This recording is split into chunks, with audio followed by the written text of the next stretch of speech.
So let me talk about it, because I think, I'm like in this transition space, and obviously life is an active transition. You actually mentioned something. We talk about you broaden your areas of expertise.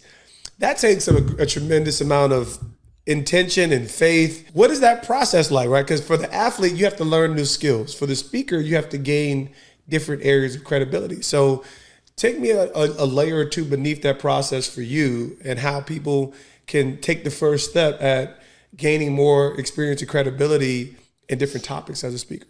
I think most important is to do your research, but do your research with reliable sources. And Here we go. Because, you can pull anything from the internet, but you just don't know That what is- you're pulling. And so you have to know who you're going to. Correct. The CDC, the National Institutes of Health, addiction services. And then I was going to conferences too. Excellent. So I learned a lot from conferences, and I learned a lot from my colleagues. I think it's so important, especially for a speaker. So many speakers have agents, and they now have a barrier between them and their clients. Yeah. And you don't learn. And so by the time I get there, I'm already really good friends with people. But more importantly, I talk to them and I learn from them. This is good. I'll say to them, what are your greatest issues? What are your concerns?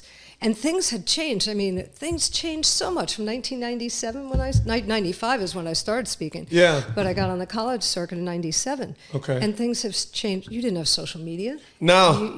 That's my era. Cheers. Yeah. I wouldn't have made it. No.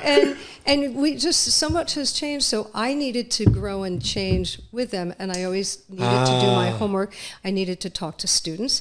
I needed to talk to administrators. This is good. And so you just fill your bucket from every source that you can, but be careful of what you're filling it with. Yeah. You don't want to bring the wrong things. Obviously, the key word is credibility, right? Yes. And I think, credibility, sometimes it can be real convoluted, but at the end of the day, we talk about a variety of resources. You talk about students, we talk about, information sites, credible sites. It's so important because when we talk about evolving, growing, and remaining, I'm very careful with how I use the word relevant, because relevant is actually a term that is relevant.